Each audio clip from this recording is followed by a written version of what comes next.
Sir இப்போ சென்னையில் வந்து குறிப்பாக எல்லாமே வந்து ரேப்பிடோ, ஓலா, ஊபர் போன்ற ஆப் மூலியமாக தான் புக்கிங் எடுத்துக்கிறாங்க பயணிகள்லாம். அப்படி செய்யும்போது அதில் இருக்கிற டிரைவர்ஸ் எல்லாமே வந்து என்னென்னா, இரவு நேரங்களில் குறிப்பாக வந்து ஒரு ரூ. 100 காட்டுற விஷயத்த ரூ. 150 நீங்கள் கொடுத்தா தான் நான் இறக்கி விடுவேன் அப்படின்லாம் சொல்கிறாங்க.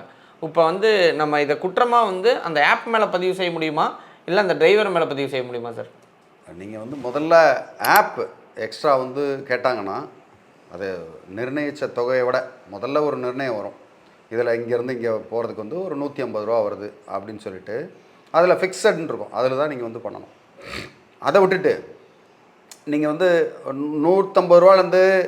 500 வரைக்கும் வரும் அப்படின்ற மாதிரி இருந்ததுன்னா அதில் ஆப் பண்ணாதீங்க. நீங்கள் அதில் பண்ணுறது வந்து சிறந்தது கிடையாது. ஏன்னா எப்படி வேணால் அவங்க மாற்றிட முடியும். அதனால் ஃபிக்ஸட் சார்ஜஸாக பார்த்துங்க. ஃபிக்ஸட் சார்ஜஸாக நீங்கள் பார்த்தீங்கன்னா உங்களுக்கு அது வந்து நல்லது. இன்ஃபேக்ட் இந்த கம்பெனிஸை விட இந்த ஆட்டோ டாக்ஸிஸ்லாம் வந்து ஃபிக்ஸடாக போடுறாங்க பாருங்கள். ஏர்போர்ட்லேருந்து வரும்போதோ ஃபிக்ஸடாக வர்றவங்களாம் வந்து எனக்கு தெரிஞ்சது இப்போ சமீபத்தில் கரெக்டாக இருக்காங்க கம்பெனிஸை விட. இவங்க என்ன பண்ணுறாங்கன்னா நேரத்துக்கு தகுந்த மாதிரி மாற்றிடுறாங்க. மாற்றி டிமாண்டை க்ரியேட் பண்ணி வந்து அதிகமான அளவில் வரதுக்கான வாய்ப்பு இருக்குது. அதனால் நீங்கள் 10 ஆப்பாக வச்சுக்க முடியும், அது பண்ணுறதில்ல. இந்த மாதிரி தவறுகள் நடக்கும் பட்சத்தில் நீங்கள் வந்து புகாராக பண்ணலாம். இது வந்து கன்சியூமர் ப்ரொடெக்ஷன் ஆக்ட்லேயும் வருது, அதே மாதிரி செக்ஷன் 67 ஆஃப் மோட்டார் வெஹிக்கிள்ஸ் ஆக்ட்லேயும் வருது. நிர்ணயித்த கட்டணத்தை விட எக்ஸ்ட்ரா வாங்கினாங்கன்னா அவங்க பேரில் நீங்கள் புகார் கொடுக்க முடியும். ஓகே, அது மாதிரி தமிழ்நாடு சிட்டி டாக்ஸி ரூல்ஸ் 1998 அதுவும் இருக்குது. ஸோ அவங்களும் அந்த நிர்ணயித்த தொகைக்கு மேலே அவங்க பண்ண முடியாது. அவங்களுக்கு அபராதமும் அது வந்து கிரிமினல் குற்றமாகவும் கருதப்படும் சமயங்களில். இது எந்த இடத்துல ப்ராப்ளம் வருதுன்னா, நம்ம வந்து ஒரு அர்ஜென்ட்டாக நைட் நேரம் போகிறோம், ஏதோ ஒரு ஆபத்தான ஒரு சூழல், ஏதோ ஒருத்தவங்களை உதவுறதுக்காக போகிறோம், இல்லை நமக்கு ஆபத்து ஒரு இடத்துக்கு போகிறோன்னா அந்த இடத்துல தான் வந்து நம்மளை கழுத்தில் கத்தி வச்சு கேட்குற மாதிரி உங்களை வந்து கேட்பாங்க. அந்த இடத்துல வந்து அது கிரிமினல் குற்றமாக மாறுது. ஸோ இந்த இடத்துல நேஷ்னல் கன்சியூமர் ஹெல்ப்லைன் இருக்குது, அந்த டிஸ்கிரிப்ஷனில் இருக்கும், அதை நீங்கள் பார்த்து தெரிஞ்சுக்கலாம். இதுக்கு வந்து நீங்கள் கன்சியூமர் ஹெல்ப்லைன்லேயே நீங்கள் பண்ண முடியும். அந்த மாதிரி நீங்கள் காவல்துறை கூட உங்களால் பண்ண முடியும். ஹெல்ப்பு கேட்டு அவங்க மேலே வழக்கு பதிவு நீங்கள் தாராளமாக செய்ய முடியும். எப்படி ஒரு ஆட்டோ ஓட்டுநர் இல்லை டாக்ஸி டிரைவர் உங்களை பிரச்சனை பண்ணால் எப்படி நீங்கள் 100க்கு ஃபோன் பண்ணலாமோ, அதே மாதிரி இவங்க இந்த மாதிரி பிரச்சனை பண்ணும்போதும் நீங்கள் தாராளமாக காவல்துறைக்கு கேட்கலாம். காவல்துறை உங்களுக்கு ஹெல்ப் பண்ணுறதுக்கு தயாராக இருப்பாங்க. அந்த இடத்துல நீங்கள் எதை பற்றியும் கலங்காதீங்க. 50 ரூபா 100 ரூபான்லாம் பார்க்காதீங்க. ஏன்னா யாராவது ஒருத்தவங்க வந்து அதை இந்த தவறை தட்டி கேட்டால் தான் அவங்க அதை நிறுத்துவாங்க, இல்லைன்னு நிறுத்தவே மாட்டாங்க.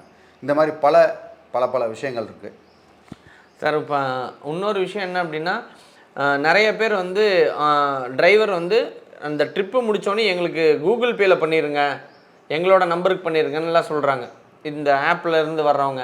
ஆனால் நம்ம வந்து அவங்களுக்கு தனியாக கூகுள் பேயில் பண்ணுறது நல்லதா, இல்லை கம்பெனிலேயே வந்து ஒரு QR கோடோடு இருக்கும் அதில் பண்ணுறது நல்லதுங்களா சார்? பொதுவாக நீங்கள் வந்து அந்த ஆப்புக்கு பண்ணுறது தான் நல்லது.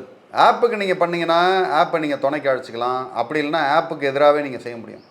நீங்கள் ஆப்பை விட்டுட்டு நீங்கள் அவருக்கு தனியாக நீங்கள் கேஷாவோ இல்லை அந்த மாதிரி ஒரு பரிவர்த்தனை பண்ணும்போது என்ன ஆகுதுன்னா, ஒரு தேர்ட் பார்ட்டிக்கிட்ட போய் நீங்கள் பணம் கொடுக்குற மாதிரி ஆயிடுது.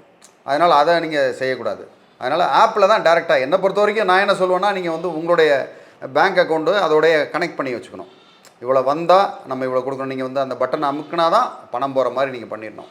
ஸோ அந்த மாதிரி செய்யும்போது இன்ஃபேக்ட் ஒரு ஓலாவோ இல்லை ஊபர்லேயோ போகிறீங்க, நீங்கள் வந்து அந்த நெட் பேங்கிங்கில் வச்சுருக்கீங்க, கரெக்டாக அந்த அமௌண்ட்டு 500 ரூபா வருதா, ஆட்டோமேட்டிக்காக போயிடுச்சு அப்படின்னா உங்களுக்கு வந்து ஈஸியாக இருக்கும். அதை விட்டுட்டு நீங்கள் அதுக்கப்புறம் பண்ணிக்கலாம் அப்படின்னு நினைக்கும்போது தான் அந்த பிரச்சனை வருது. கேஷாக கொடுத்துருங்க, என்னுடைய ஜிபே கொடுத்துருங்க அப்படின்னு பலவித சிக்கல்கள் அதனால் வரும்.